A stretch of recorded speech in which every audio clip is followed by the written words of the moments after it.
After the death of Jane Seymour, the Queen we covered in our last story, the wheels of the Tudor court continued to turn.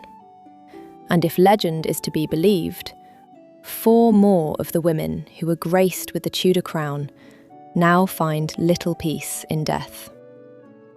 Just like the 3 we've already featured, these are queens whose unsettled apparitions still wander the places that so deeply marked their lives.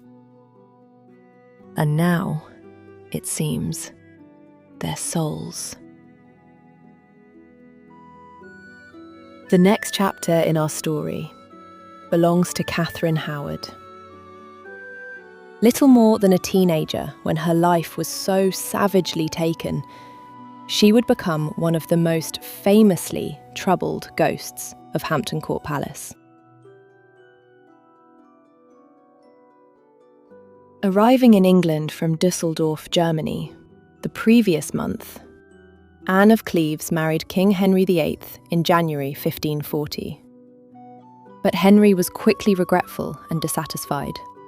Finding Anne plain and unattractive, he had the marriage annulled just 6 months later. But what Henry saw as Anne's biggest flaw may have been her greatest protection, as she would turn out to be the most fortunate of all Henry VIII's wives. Not only did she escape with her life, but she was also granted a generous settlement and the title of the king's beloved sister, walking away from the Tudor court with both wealth and respect.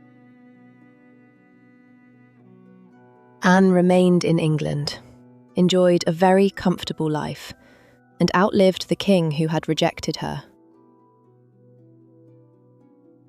Perhaps that's why there are no tales of her wandering and a grieved ghost, no whispers of a restless spirit searching for justice in her case.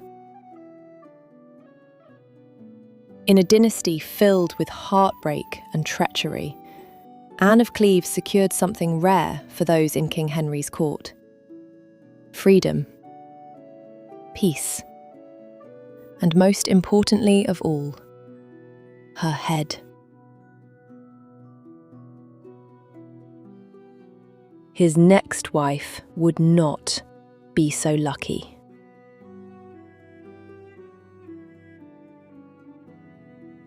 On the 28th of July, 1540, just 19 days after his marriage to Anne of Cleves was annulled, and the very day Thomas Cromwell, the man who had arranged it, was executed, 50-year-old Henry VIII stood beside 17-year-old Katherine Howard and made her his 5th queen. Katherine was born around 1523 into the Howard family, one of the most powerful in England at that time. It is believed that she spent her very early years and part of her childhood at Norfolk House, the Howards' sprawling Tudor mansion. The grand dwelling stood on the site now occupied by the Novotel London Waterloo Hotel on Lambeth Road. The estate covered parts of what is now Old Paradise Street and was situated opposite Lambeth Palace, the beautiful property that has served as the London residence of the Archbishop of Canterbury for over 800 years. Although there seems to be no evidence they ever met, Katherine Howard and Anne Boleyn were first cousins. Catherine's father, Edmund, was the brother of Anne's mother, Elizabeth. Katherine was also, albeit more distantly, related to Jane Seymour, sharing a great-grandmother, Elizabeth Cheney. But having noble blood didn't protect Katherine from an unsettled childhood. When she was around 6, her mother died, and after his remarriage, her chaotic, gambling and debt-ridden father sent 8-year-old Katherine to live with her step-grandmother, the Dowager Duchess of Norfolk. This was at Chesworth House in West Sussex. Katherine grew up alongside servants and other boarders with little stability or supervision. And the years she spent there would return to condemn her long after she'd become queen. In 1536, at around age 13, Katherine had lessons with a music tutor named Henry Manox. Although his exact age is uncertain, Manox was thought to be in his late 20s or early 30s. Astonishingly, despite the significant age gap and Manox's obvious position of authority over her, history has long portrayed Manox and Katherine as lovers, framed as evidence of Katherine's recklessness, promiscuity, and frivolity. But later historians recognised that what really took place bore all the hallmarks of grooming, abuse, and a serious breach of trust by a man who had preyed on a vulnerable and lonely child. A couple of years later, around 1538, Katherine began a relationship with a man named Francis Derham, the Dowager's secretary. It's believed their relationship was serious and was effectively an informal marriage, only ending when the Dowager Duchess found out. And so Katherine's uncle, the Duke of Norfolk, used his influence to secure a position for Katherine at the Tudor court. And in 1539, she was appointed lady-in-waiting to Anne of Cleves. The pretty, vivacious teenager with the striking auburn hair soon attracted plenty of attention.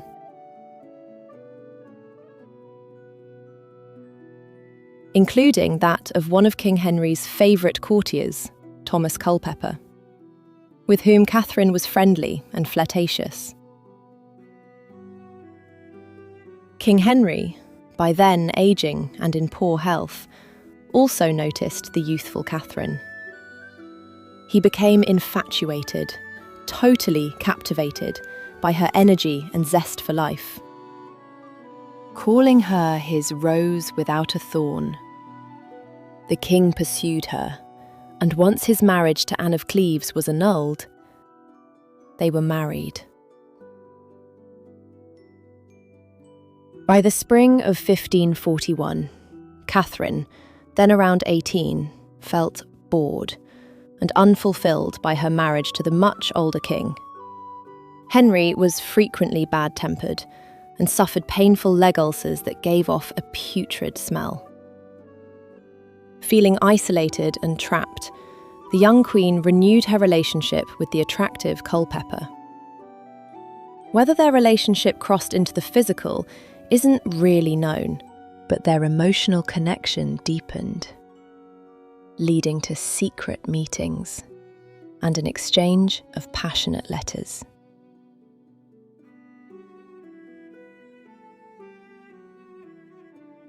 Gossip began to circulate around the Tudor court about Katherine's past with both Manox and Derham.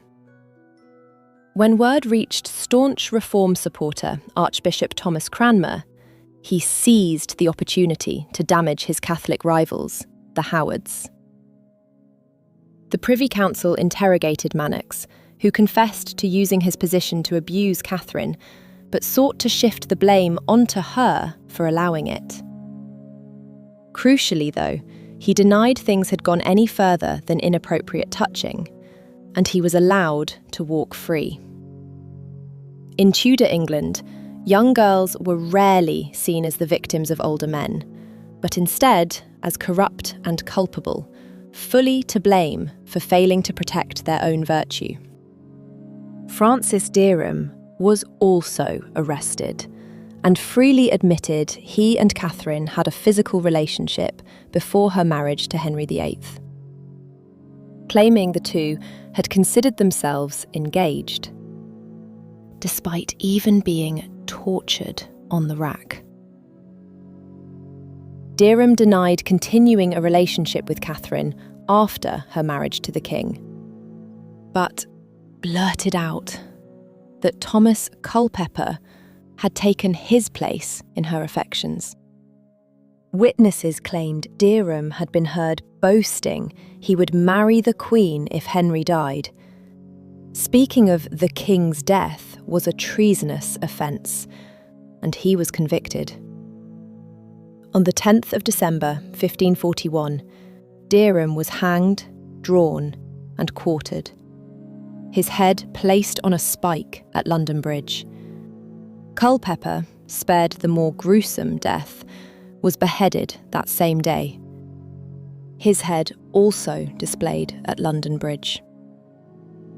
When the allegations first surfaced, Henry VIII left the court under the pretense of a hunting trip, leaving a panic-stricken, terrified Katherine behind.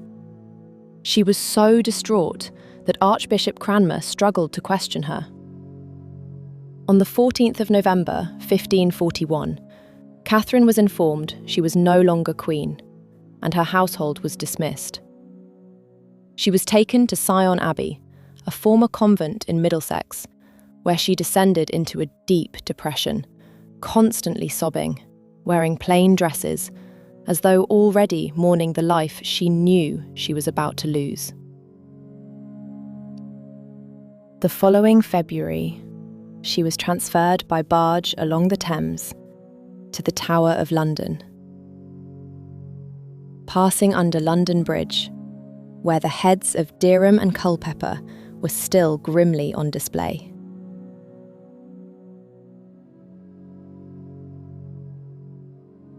Katherine Howard was beheaded on Tower Green on the 13th of February 1542. She was just 19 years of age and buried unceremoniously beneath the floor of the church of St. Peter ad Vincula, where Anne Boleyn had lain for almost 6 years.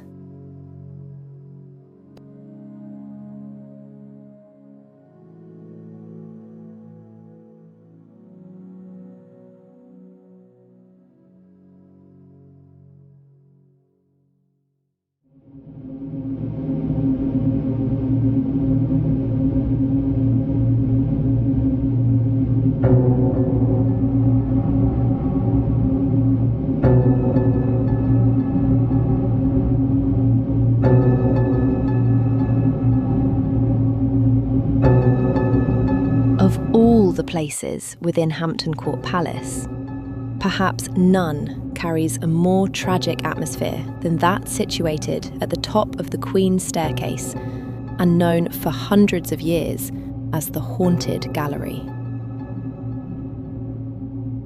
It has earned its name because for around 3 centuries, people have reported a whole host of ghostly and unexplained experiences. And the figure long thought to be responsible for this activity is Katherine Howard.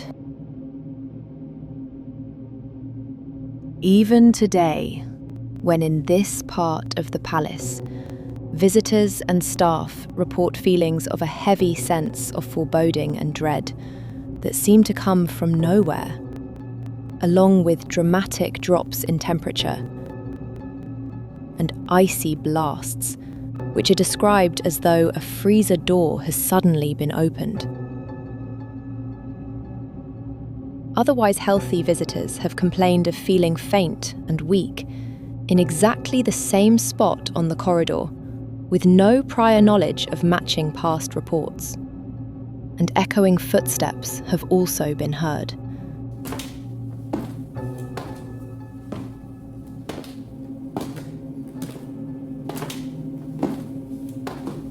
Witnesses turn around expecting to be joined by someone else, only to find that they are quite alone. The reason Katherine has always been identified as the cause of the paranormal happenings there is because of the area's most disturbing phenomena. The apparition of a young woman, described as in a petrified state, and sometimes as wearing a white or pale gown, has been seen numerous times running the full length of the corridor, her long hair flowing loosely around her shoulders. It seems that the figure always heads for the door that leads into the chapel, which was once used by Henry VIII to enter the pew.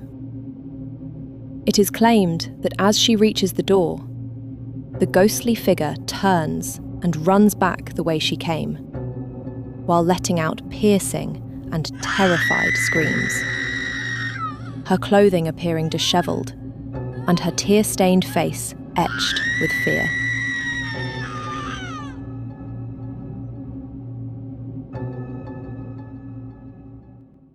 A sentry on guard in the area back in 1888 was one of the witnesses.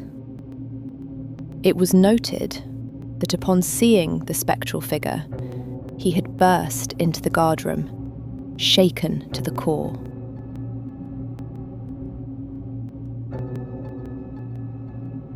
A tragic scene that was said to have occurred shortly before Catherine's execution is thought to explain the haunting. While the claims of adultery were being investigated against her, King Henry ordered that Catherine be confined to her rooms at Hampton Court Palace. Rooms that were situated at the end of the haunted gallery corridor. As discussed earlier, credible sources confirm the severe impact the allegations had had on Catherine's mental health, with Archbishop Cranmer fearing for her sanity. Legend claims that on one occasion, while clearly fully aware of the dark fate that awaited her, Catherine had escaped from her guards and, believing that King Henry was in the chapel receiving Mass, bolted along the corridor in a desperate attempt to reach the door to the chapel and beg Henry to spare her life. It is said that the guards had caught up with Catherine and restrained her before she could reach the door, dragging her back to her room as she screamed, resisted, and shrieked in abject terror. Servants and palace guests also claimed to have witnessed the ethereal sighting, with one young woman guest described in Victorian newspaper reports as previously strong and robust, suffering long-term effects of shock and forever changed after seeing the ghostly figure that she had maintained was wearing a pale blue dress.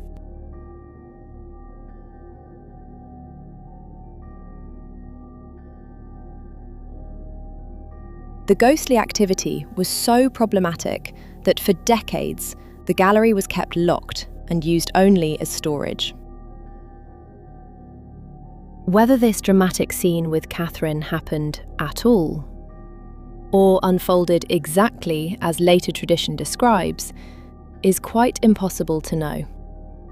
But a woman's anguished screams have been heard by many witnesses, and these are documented as far back as the 1800s. Eminent Tudor historian and barrister Ernest Lawes had an unrivalled knowledge of the palace and wrote a celebrated 3-volume work on it titled The History of Hampton Court Palace. When conducting his research for Volume 1, which was published in 1885, Mr. Lawes examined a large number of official records and historical written complaints of strange and unexplained occurrences which had been made by Grace and Favour residents, including those who occupied apartments near the haunted gallery. As we covered in our previous video, the vast rooms of the palace had been converted into a considerable number of grand apartments in the 1700s and offered rent-free to members of the aristocracy and those who had served crown and country. Mr. Lawes searched for more recent testimony on the ghostly goings-on and interviewed the residents to find out if they had had any experiences of their own. One of these was a lady named Rose Cavendish Boyle. Mrs. Cavendish Boyle was the daughter and widow of high-ranking officers with distinguished military careers. She was also the mother of Sir Charles Cavendish Boyle, a former governor of Newfoundland. Since 1873, she had been the occupant of apartment 27, which was adjacent to the haunted gallery. Mrs. Cavendish Boyle admitted that she had indeed heard the ghostly sounds, having been awoken by unearthly screams and piercing shrieks coming from the haunted gallery corridor. The ominous cries had then been followed by complete stillness and eerie silence. Not wanting to cause alarm or add to the haunted reputation of the palace, Mrs. Cavendish Boyle had kept her unnerving experiences to herself. But then, sometime later, her friend, writer and art critic Lady Elizabeth Eastlake, who had stayed as a guest at apartment 27 on numerous occasions, had herself mentioned hearing the screams in the night, coming from the haunted gallery. After obtaining written and signed statements from both women, Ernest Laws described their evidence as very convincing. While researching the accounts of reported ghostly experiences for this video, I found a fascinating article published in the People Supplement on the 7th of July, 1894. Although the writer is obviously a woman, unfortunately she's not named. But it remains a curious possibility that it is Rose Cavendish Boyle writing more fully about her experiences while living at apartment 27. We do know that Mrs. Cavendish Boyle certainly still lived at apartment 27 at the time the article was published, and remained a resident there until her death, 8 years later in 1902. There's a lot of detail, so I've summarised her account, and so repeat here just some of her claims of paranormal happenings. She begins, "The apartment in which I now write is situated near the haunted gallery, and I have distinctly heard the screams in the dead of night, which are supposed to be uttered by Queen Katherine Howard, whose restless spirit still haunts the long gallery on the right-hand side of the Queen's great staircase." She then explains that the gallery was kept locked and out of bounds to the public, before describing the apparition that had been seen there, and repeating the now familiar story of Katherine Howard fleeing down the gallery corridor to reach King Henry. She then continues, "The shrieks are constantly heard to this day. Visitors are known to leave abruptly when on a visit to the palace. They make all sorts of transparent excuses when they cannot stand it any longer, and they have heard all sorts of extraordinary noises. Footsteps followed them. Someone rapped repeatedly at their door, but upon opening it, there was nothing to be seen." She then recounts one of her own experiences. "One night, as usual, I retired at about 11 o'clock. A lady staying in my apartment having assisted me to bolt and lock the double front doors very carefully. In the morning, one of my servants came to my room very early in a state of alarm and awoke me, saying, 'If you please, ma'am, did you forget to shut and lock the front door last night? As when I came down just now, I found them both wide open.' I have never been able to account for it in any way." She then writes about another occasion. "One night, I was aroused by the sudden entrance of my cook and parlourmaid in a state of great excitement, who asked if I was all right and then said, 'As we was coming down the oak staircase, we saw a lady dressed all in black with a long train, with a shining light on her face. She came through the Queen's Gate, but the door never opened when she came out, nor shut after her. She had a taper in her hand and seemed to glide downstairs, and then we could see her nowhere. For anyone who saw my previous video, that sounds like a classic Jane Seymour sighting, doesn't it? Although her dress is usually said to be white. So back to the lady writer. On the following day, her cook left. She was full of apologies, at first saying she had to care for someone who was unwell, but then admitting, "I can't stay any longer in such a place as this." One line that did make me smile was that apparently the cook said her only comfort was that all the ghosts were royal. The writer goes on to explain that other servants complained of hearing footsteps and the sound of someone walking about in their rooms.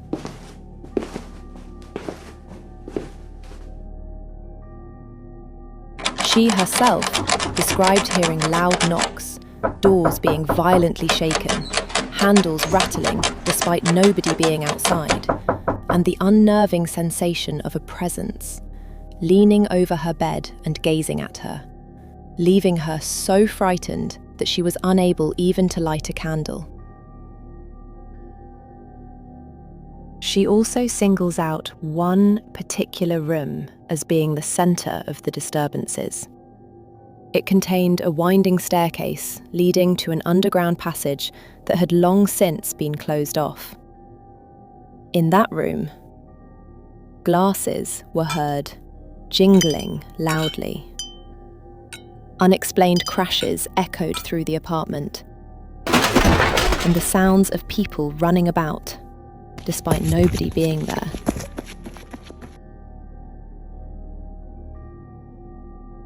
Flashing lights were also seen by more than one witness.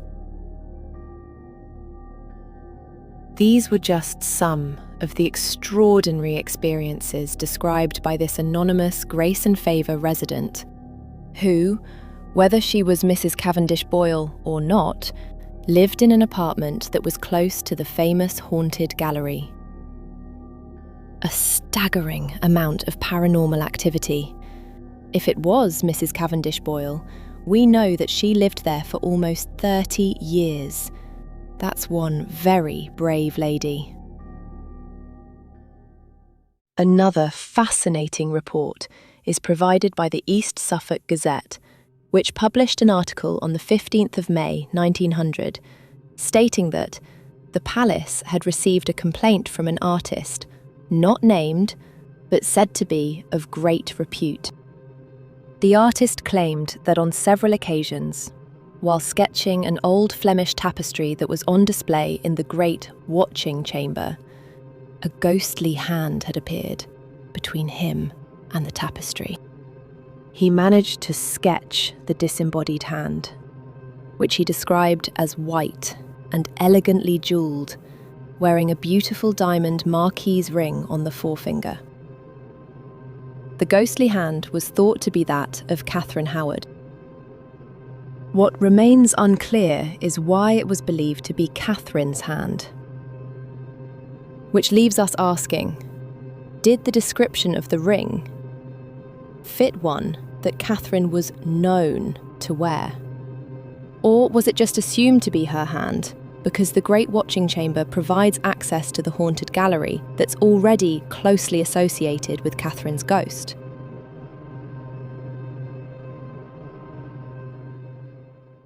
Katherine Howard was barely out of adolescence when she faced the full, foredoomed weight of Tudor judgment and a husband whose condemnations were well known to be fatal. We know for sure that she really did walk the halls of Hampton Court Palace, and that she suffered a type of mental anguish that is distressing to even imagine. Was the vibrational weight of such a concentration of emotional intensity somehow hoarded by the very walls that confined her, trapping an imprint of the very moment the young queen's world collapsed around her. When certain atmospheric conditions are right, does this now replay for the living, sometimes releasing Catherine's tragic screams, preserved through centuries? Other times, re-airing the full and desperate scene as she sought to beg for her life. A plea for mercy that was never heard, and a final journey that, according to legend, has never truly ended. Whether stories of Catherine's ghost are rooted in something real, or are simply the enduring power of one of Tudor England's greatest tragedies, as we've seen, the sheer abundance of other unexplained happenings claimed by those who once lived near the haunted gallery show that reports don't end with Catherine. For centuries, Hampton Court Palace has been a place where countless people have claimed to witness things that defy easy explanation. Claims that continue to this day. So perhaps Catherine's is just one voice, one among the many who lived during a period of our history that the passage of time seems powerless to silence.